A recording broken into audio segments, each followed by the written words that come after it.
Cancer एक ऐसा लफ्ज जो सिर्फ पेशेंट को नहीं पूरी फैमिली को हिला देता है। आजकल हर तीसरा बंदा ये कह रहा होता है मेरे किसी रिलेटिव को कैंसर हो गया। बट असल सवाल ये है कि ये कैंसर होता क्यों है? क्या हम अर्ली साइंस को इग्नोर कर देते हैं? क्या लाइफस्टाइल एक इशू है या स्ट्रेस इसकी वजह है, या फिर हम अननोइंगली इसकी वार्निंग साइंस को इग्नोर कर देते हैं? तो आज का जो एपिसोड है वो बहुत इम्पॉर्टेंट है, क्योंकि आज जो हमारे साथ मेहमान मौजूद हैं वो एक मेडिकल ऑन्कोलॉजिस्ट डॉक्टर हैं। आगा खान हॉस्पिटल से इन्होंने ट्रेनिंग ली है और अभी ये इस वक्त कैंसर फाउंडेशन हॉस्पिटल में प्रैक्टिस करते हैं और ऐसे पेशेंट्स को डेली देखते हैं जिनका हर दिन एक बैटल की तरह होता है। तो मैं वेलकम करता हूँ मेरे गेस्ट को, जिनका नाम है डॉक्टर साद। कैसे हैं आप? अल्लाह का शुक्र, मैं बिल्कुल ठीक। आप कैसे हो? अल्हम्दुलिल्लाह अल्हम्दुलिल्लाह। यार व्यूअर्स कह रहे होंगे कि मैंने इतना ज़बरदस्त इंट्रो दिया है, कोई बहुत बड़ी उम्र का कोई डॉक्टर आ गया होगा, तो इतना छोटा डॉक्टर कैसे है? बस माशाल्लाह से एज इतनी महसूस नहीं होती है मुझे, लेकिन एज वाइज में बड़ा हूँ काफ़ी। अच्छा, माशाल्लाह माशाल्लाह, ज़बरदस्त। अच्छा, कुछ सवालात आपसे करने थे, क्योंकि आजकल जो है ना कैंसर बहुत ज़्यादा फैला हुआ है ना, तो उसकी वजह से कुछ सवालात हैं जो हमारे व्यूवर्स के जहन में भी होंगे और आम लोगों के दिमाग में ये सवाल चलते रहते हैं। तो पहला सवाल मैं आपसे जो पूछना चाहता हूँ कि पहला सवाल क्या था, हाँ, कि एक तो ये है कि आप डेली ऐसे पेशेंट्स को देखते हैं जो उनको पता भी नहीं होता कि मुझे कैंसर हो गया है। जब आप उनको पहली बार बताते हैं तो कैसा मोमेंट होता है वो? अच्छा, देखिए, हमारे क्लिनिक में रोज़ाना ऐसे पेशेंट्स आते हैं जिनको हम ब्रेकिंग न्यूज़ करके बताते हैं कि आपको कैंसर डायग्नोस्ड है। ओके। ये हम तभी कंफर्म करते हैं जब हमारे पास बायोप्सी की रिपोर्ट सामने होती है, इनके सीटी स्कैन्स होते हैं और दूसरे टेस्ट हुए हुए होते हैं। हम कभी भी प्रिलिमिनरी मतलब पहले से ही नहीं किसी को बताते, क्योंकि एक बहुत बड़ी चीज़ है, लोगों की ज़िंदगी इसमें चेंज हो जाती है। अगर किसी जवान को आप बताते हैं, उनकी ज़िंदगी आगे अपने प्लान्स होते हैं, वो सारी चीज़ें चेंज हो जाती है। तो एक बहुत बड़ी चीज़ है, सिर्फ पेशेंट के लिए नहीं, उनकी पूरी फैमिली के लिए। सो इसमें हमें बड़ा आराम से उनको बताना पड़ता है। पहले कंफर्टेबल रखते हैं पेशेंट्स को, पूछते हैं साथ में आपके कौन आया है, क्या है, वो कितना जानते हैं अपने डिजीज़ के बारे में, उनको क्या लगता है, क्या एक्सपेक्टेशंस हैं, और फिर हम आगे उनको ऐसे ऐसे डिस्क्लोज करते हैं स्टेप वाइज करते हैं। क्योंकि अगर कोई बहुत ज़्यादा टेंशन लेने वाला बंदा होगा तो उसका तो विल पावर टूट ही जाएगा, तो वो लड़ेगा कैसे कैंसर से? बिल्कुल उवैस भाई, आप सही कह रहे हैं। पाकिस्तान में थोड़ा सा इस चीज़ का मसला है। यहाँ पे हमारी जो अटेंडेंट्स होते हैं वो हमें पहले से ही कहते हैं कि आप पेशेंट के सामने कोई बात नहीं कीजिएगा जी। ये चीज़ यूएस में ऐसे प्रैक्टिस नहीं होती है। वहाँ पे जो पेशेंट की ऑटोनॉमी होती है, पेशेंट को सबसे पहले पता होना चाहिए और फिर फैमिली को पता होना चाहिए। लेकिन पाकिस्तान में हमारी कल्चरल सेटअप की वजह से यहाँ पे पेशेंट को थोड़ा सा बाद में बताते हैं, पहले सारी पूरे ख़ानदान पूरी फैमिलीज़ को पता होता है, फिर पेशेंट को बताते हैं। तो ये मुझे लगता है इस चीज़ पे हमें काम करने की ज़रूरत है। और हर पेशेंट को जब पता चलता है, 2 से 3 दिन लेता है वो सेट होने में, फिर आहिस्ता आहिस्ता वो उसको बैलेंस कर लेती है चीज़। अच्छा, तो आपके नज़दीक आपको ऐसा लगता है कि पेशेंट को बता देना चाहिए, क्योंकि उसको ये नहीं देखना चाहिए उसका नेचर कैसा है, ज़्यादा टेंशन लेने वाला बंदा तो नहीं है?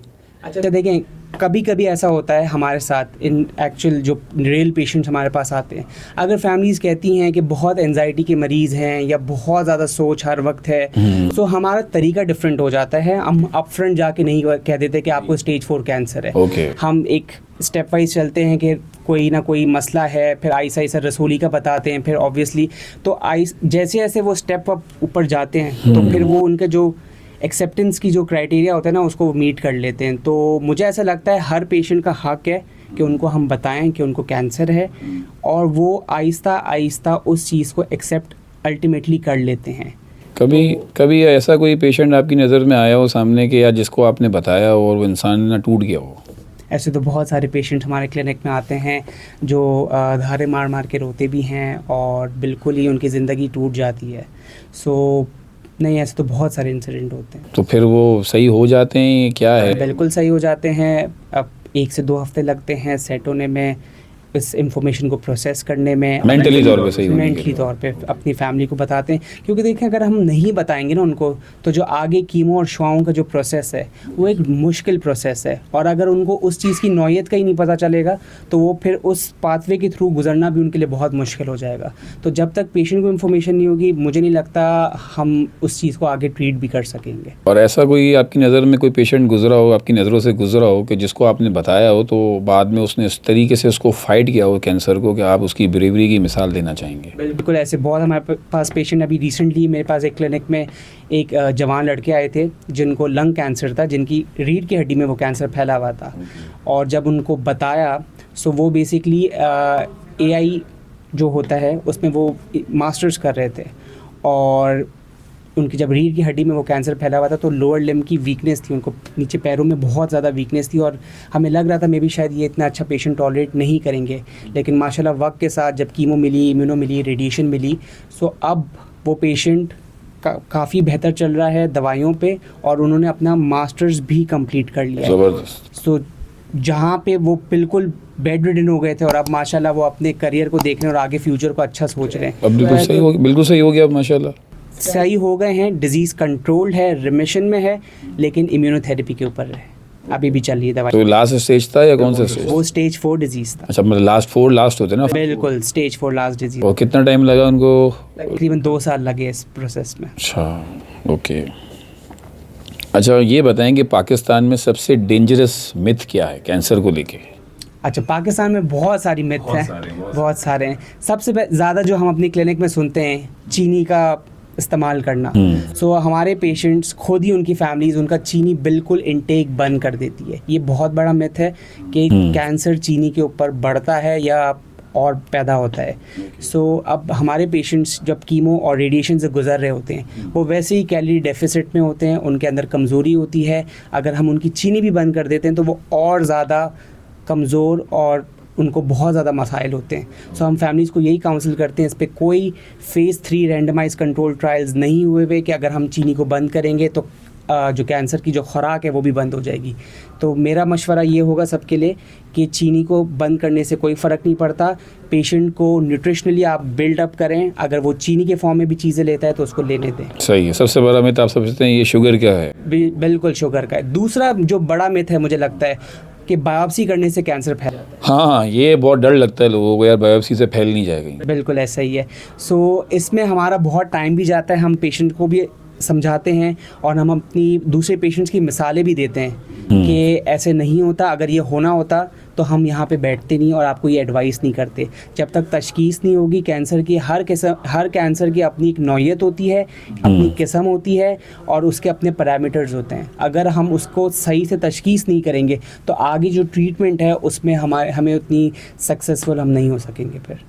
सो फैमिलीज़ को यही समझाते हैं और पेशेंट को भी समझाते हैं कि बायोप्सी करने से कैंसर नहीं फैलता।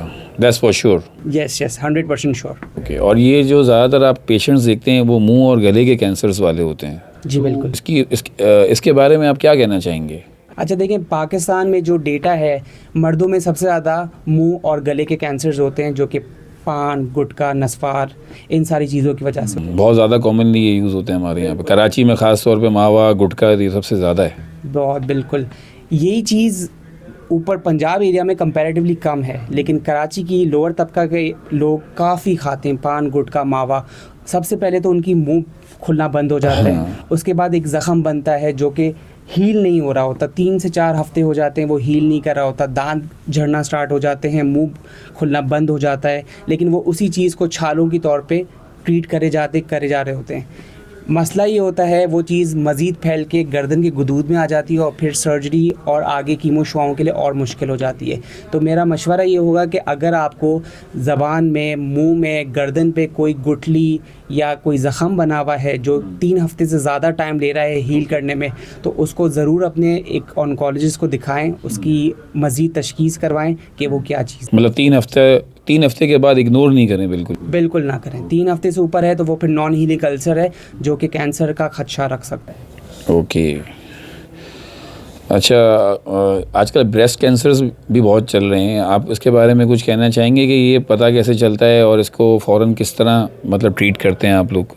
अच्छा, सो ब्रेस्ट कैंसर्स औरतों में सबसे नंबर 1 कैंसर है और पाकिस्तान में ब्रेस्ट कैंसर की शरह बहुत ज़्यादा है। और मसला ये होता है कि अगर इसका तशख़ीस करने का तरीका ये होता है कि अगर किसी औरत को अपने ब्रेस्ट में कोई गुठली महसूस हो रही है या निप्पल से डिस्चार्ज हो रहा है तो वो उनको ज़रूर दिखाना चाहिए, ना कि उस चीज़ को लेके पालें और बड़ा करें और फिर बाद में जब वो स्टेज 1 to स्टेज 3 बिल्कुल क्योर हो सकता है कैंसर।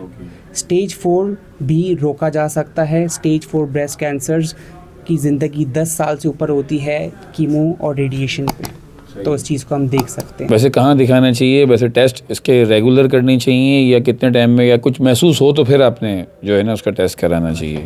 अच्छा देखें उवैस भाई, ब्रेस्ट कैंसर का ये है कि 40 साल से ऊपर की जो ख़वातीन हैं वो अपना ब्रेस्ट का मुआयना हर विज़िट पे करें। हर विजिट में कितने टाइम में विजिट? अपने हर एक नहाने पे जब भी जाते Okay, हैं तो self visit, self visit. Self examination एक Examination. रहती है हर चीज़। Okay. ठीक है, और साल में एक बार मैमोग्राम कराएं अपना। Okay. ठीक है, ताकि और अगर उनको कोई उसमें कोई खदशा लगता है तो अपने ब्रेस्ट सर्जन को या जनरल सर्जन को दिखाएं ताकि वो आगे तशखीस करके चीज़ों को देखें। सही। अच्छा, एक चीज़ मुझे ये पूछनी थी कि कैंसर क्या इनहेरिटेंस होता है? बिल्कुल, कैंसर में बहुत सारे ऐसे कैंसर्स होते हैं जो विरासत से आपको मिल रहे होते हैं, और जेनेटिक्स का बहुत बड़ा रोल है कैंसर्स में। और इसके लिए प्रॉपर तरीके से जेनेटिक काउंसलर और ऑन्कोलॉजिस्ट का रिव्यू करवाएं, ताकि जो cancer, for example breast cancers हो गए, प्रोस्टेट के कैंसर्स हो गए, ओवेरियन कैंसर्स हो गए और पैनक्रियास के कैंसर्स हो गए, ये वो वाहिद 4 बड़े कैंसर्स हैं जो विरासत से बहुत ज़्यादा फैलते हैं। सो जीन्स का बहुत रोल है और ख़ानदानी विरासत बहुत बड़ा एक रोल प्ले करती है। ओके। अच्छा, एक और सवाल था जो लोग ज़्यादातर सोचते हैं कि यार माइक्रोवेव जो है ना वो कैंसर का एक बाइस है, माइक्रोवेव में खाना गर्म करते हैं, तो ये सही बात है गलत है ये? अच्छा देखें, माइक्रोवेव की जो वेव की जो फ्रीक्वेंसी ना वो बहुत कम है। सो इसके ऊपर स्टडीज़ हुई हैं, माइक्रोवेव नहीं करवा सकती कोई भी असर। कैंसर नहीं होता माइक्रोवेव बिल्कुल भी से? नहीं, ओके। बिल्कुल भी नहीं। जो उसकी वेव की फ्रीक्वेंसी वो इतनी कम है कि उससे नहीं हो सकता। यार ये तो लोग तो बहुत ज़्यादा ही जो है ना क्या कहते हैं सोच रहे होते नहीं यार, मेरी आंटी ने भी मना किया नहीं बर्तन गर्म नहीं करो, तो ये सब ऐसी मिथ है ये भी? ये बिल्कुल मिथ है। अच्छा, ज़्यादातर लेडीज़ ये कहती हैं कि नॉन स्टिक जो आपके बर्तन होते हैं वो भी कैंसर पैदा करते हैं, सही बात है? इसमें कोई रेंडमाइज कंट्रोल ट्रायल तो नहीं हुआ कि नॉन स्टिक बर्तन ज़्यादा कैंसर करते हैं। ऑब्वियसली जो नॉन स्टिक पैन्स होते हैं उसमें टेफ्लॉन यूज़ होता है, तो उसकी एक अपनी हाफ़ लाइफ होती है। अगर वो उससे ज़्यादा यूज़ हो रहे हैं तो वो खदशा बढ़ा सकते हैं, लेकिन इसके ऊपर भी कोई डेटा नहीं है कि नॉन स्टिक पैन्स आपको कैंसर करवा सकता है। ओके। तो मैं आपको उसको मिथ नहीं कहूँगा, इस पे थोड़ा सा देखने की ज़रूरत है कि आप जो बर्तन यूज़ कर रहे हैं, जो पैन यूज़ कर रहे हैं, उसकी क्वालिटी कैसी है, उसकी अपनी उम्र कंप्लीट तो नहीं हो गई। अगर वो ओवर यूज्ड हो रहा है तो फिर उसको आपको चेंज करने की ज़रूरत है। अच्छा, मतलब करने की ज़रूरत है इसको चेंज अगर ओवर यूज़ हो रहा है? ओवर यूज़ हो रहा है तो, और या उसकी क्वालिटी अच्छी नहीं है। क्या frozen process food cancer create करता है? जी बिल्कुल, process foods, frozen colon cancers, आंतों के कैंसर्स में बहुत बड़ा एक रिस्क बढ़ाते हैं। बिल्कुल बढ़ाते हैं। और दूसरा ये है कि दूसरे कैंसर में भी प्रोसेस फूड्स का बहुत बड़ा रोल होता है।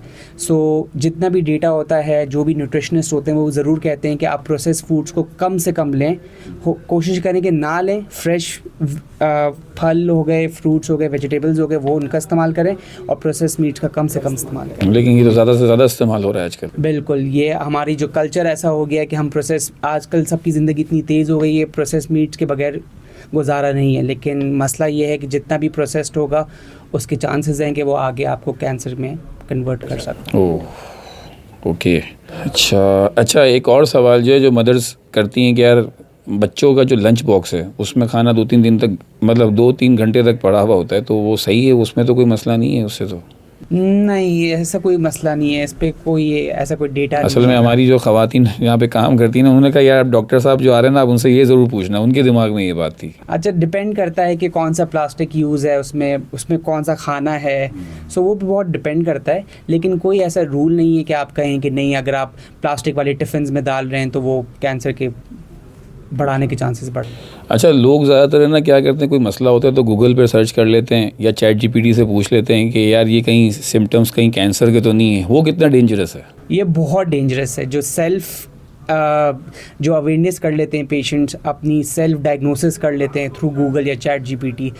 एक तो ये होता है कि मिस इन्फॉर्मेशन होती है, ओवर इंफॉर्मेशन होती है, और वो फिर उस चीज़ का इनकी ज़िंदगी पे बहुत बुरा असर पड़ता है, और वो खुद ही उस चीज़ को प्रोसेस करके चीज़ों को और आगे नेगेटिविटी पे चले जाते हैं, और फिर जब हमारे पास आते हैं तो वो फिर कॉम्प्रीहेंड नहीं कर सक रहे होते, समझ नहीं सक रहे होते, क्योंकि चैट जीपीटी और गूगल एक एक्सट्रीम चीज़ बता रहा होता है। उनका दिमाग ख़राब कर चुका होता है, उनको लग रहा होता है डॉक्टर हल्का है, डॉक्टर को पता नहीं है। बिल्कुल ऐसा ही है, बिल्कुल ऐसा ही है। उनको लग रहा होता है कि हमें, मतलब हम ये सुन के आए हैं, हम समझ के आए हैं, तो हमें वो इन्फॉर्मेशन ये डॉक्टर क्यों नहीं बता रहा। और डॉक्टर तो अपनी स्टेप वाइज चीज़ों को टेस्ट कराएगा, उसके बाद बायोप्सी हुई, बायोप्सी के बाद चीज़ें हुई। सो मेरा मशवरा ये होगा कि लोग जो गूगल और चैट जीपीटी पे सेल्फ डायग्नोसिस करते हैं, प्लीज़ ना करें।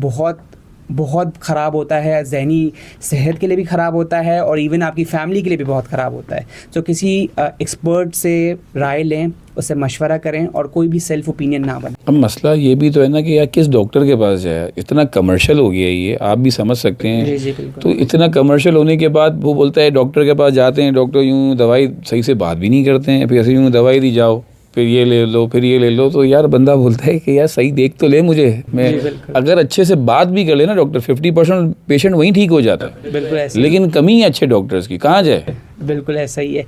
सो मसला ये है कि जो फर्स्ट पेशेंट और डॉक्टर का जो कनेक्शन होता है ना, वो फैमिली फिजिशियन से होता है। फैमिली फिजिशियंस इतने अच्छे हों कि प्रॉपर तरीके से उस चीज़ को गाइड करें और एक स्पेशलिस्ट के पास रेफ़र करें कि भाई मुझे ये शक लग रहा है, ये टेस्ट करा के आप उसके स्पेशलिस्ट के पास जाएं। तो हर कोई सबसे पहला उनका डॉक्टर कोई ऑन्कोलॉजिस्ट नहीं होगा, फिजिशियंस हो सकते हैं, सर्जन्स हो सकते हैं, उसके थ्रू ही ऑन्कोलॉजिस्ट के पास आते हैं। तो मुझे ऐसा लगता है कि एक अच्छा कम्युनिकेशन हो जनरल फिजिशियन के थ्रू, जिसके थ्रू फिर वो चीज़ें आगे प्रोसेस हो सकती। ओके अच्छा, बहुत इम्पोर्टेंट सवाल है कि ऐसे कौन से साइंस हैं जो हम इग्नोर कर देते हैं कैंसर के। अच्छा देखिए, कैंसर में ये है कि अगर वज़न आपका कम हो रहा है और आपकी डाइट बहुत अच्छी है, तो आपको इसके बारे में ज़रूर सोचना चाहिए कि क्या ऐसी चीज़ है जो आपको कर रही है। कुछ गुदूद के कैंसर्स होते हैं जिसको लिम्फोमास कहते हैं, उसमें टिपिकल 20 सिम्टम्स होते हैं, ठंडे पसीने आना रात को, वज़न कम होना, खांसी होना, जो भी। फॉर एग्जांपल लंग कैंसर्स हो गया, मुस्तकिल खांसी है, 3 हफ्ते से ऊपर खांसी चली जा रही है, सही नहीं हो रही, ज़रूर एक चेस्ट एक्सरे कराएं, अपने एक्सपर्ट को जाके दिखाएं। ब्रेस्ट कैंसर में यही गुठली है आपकी, डिस्चार्ज हो रहा है, गुठली है नहीं जा रही, बगल के अंदर गुठली है, आपको महसूस हो रही है, उस चीज़ को पा लेना, उस चीज़ को प्रॉपर तरीके से दिखाएं। तो ये सारी जो छोटी छोटी अलामतें होती हैं, अगर आपको कोई भी चीज़ 3 हफ्ते से ऊपर वो ड्रैग कर रही है, 3 हफ्ते बिल्कुल तो मेजर कंसर्न नहीं है 3 हफ्ते, बिल्कुल बाद तो फिर आपने छोड़ना नहीं है, मतलब नहीं बिल्कुल। तो उसको फिर आप सीरियस लें और उसके लिए फिर आप उसके पीछे पड़ें। मसला ये है कि ज़्यादातर मुझ समय लोग टेस्ट से डरते बहुत हैं, घबराते बहुत हैं, यार टेस्ट कर लेंगे, अल्लाह ना करे निकलना है। बिल्कुल, इसके बारे में क्या कहोगे भाई, ये कुछ कहना चाहोगे इस पे? इसके बारे में ये कहूँगा, कैसे लाएं टेस्ट करने की? अब मसला ये है कि देखें, ये तो अपनी सेल्फ विल पावर की बात है, और आंखें बंद करने से वो चीज़ गायब तो हो नहीं जाएगी। अब मसला ये है, स्टेज 1 to स्टेज 3 कैंसर्स का बहुत अच्छा इलाज है। लोगों को मैं ये आपके प्लेटफॉर्म के थ्रू ये कहना चाहता हूँ कि अगर अवेयरनेस बढ़ती है तो stage 1 to stage 3 cancers cure हो सकते हैं। ईजी ओके, सही है। स्टेज 4 कैंसर्स जड़ से नहीं ख़त्म हो सकते, उनको रोका जा सकता है, लेकिन उसमें भी क्वालिटी ऑफ लाइफ बहुत मैटर करती है, क्वालिटी ऑफ लाइफ बहुत इंपॉर्टेंट है। तो लोगों के दिमाग में ये है कि एक बार वो वर्ड सुन लें कि कैंसर है तो बस उनकी ज़मीन उनकी हिल जाती है। सो मुझे ये कहना है आपके प्लेटफॉर्म के थ्रू कि इसको समझें, कैंसर के अपने स्टेजेस होते हैं, हर कैंसर दूसरे कैंसर से डिफरेंट होता है।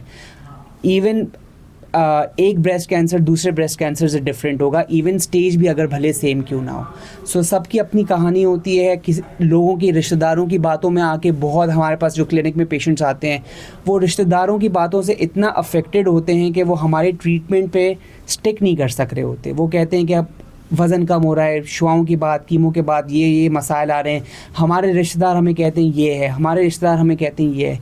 तो जो ये रिश्तेदारों की बातें ये बहुत ज़्यादा ले जाती है पेशेंट। वैसे भी रिश्तेदारों की बातें किसी भी उसमें लानी नहीं चाहिए, सही बात है। अच्छा सर, मुझे ये बताएं डॉक्टर साहब कि आजकल यंग एज में कैंसर्स बहुत बढ़ रहे हैं, ये क्यों, उसकी वजह क्या है? इसकी वजह ये है कि आजकल हमारी जो डाइट है वो सबसे बड़ी वजह है। हम प्रोसेस मीट्स लेते हैं, हम फास्ट फूड पे हमारा रुझान बहुत ज़्यादा है। फास्ट फूड भी छोड़ दें? फास्ट फूड एक बहुत बड़ा रीज़न है, बहुत बड़ा रीज़न है। कोलोन कैंसर्स को, आंतों के जो कैंसर्स होते हैं, मैदे के कैंसर्स होते हैं, दूसरे पैनक्रियास के कैंसर्स हो गए, तो उसमें एक बहुत बड़ा उसका रीज़न है फास्ट फूड्स। तो हमारी डाइट सबसे पहली। दूसरा हमारी सेडेंट्री लाइफस्टाइल, हमारी वॉक ख़त्म हो गई है, हमारा रूटीन इतना हेक्टिक हो गया है कि हम बैठे बैठे ही खाते हैं, फिर हम बैठे बैठे टीवी देखते हैं, हमारी वॉक हमारी जो मशक्क़त वाली एक्सरसाइज नहीं कर रहे, एक्सरसाइज बिल्कुल भी नहीं है। तीसरी चीज़ ये है कि अब जीन्स बहुत बड़ा रोल प्ले करती हैं। अब वायरसेस बहुत ज़्यादा आ गए हैं जो कैंसर्स करवाते हैं। ओरल कैंसर्स में EBV वायरस हो गया, सर्वाइकल कैंसर्स में HPV वायरस हो गया, ये सारे वायरसेस भी अब ज़्यादा प्रेवेलेंट हो गए हैं, जिसकी वजह से ये कैंसर्स और मज़ीद बढ़ रहे हैं। और ये बताया जा रहा है कि 2060 तक कैंसर की जो शरह है वो और मज़ीद डबल हो सकती है।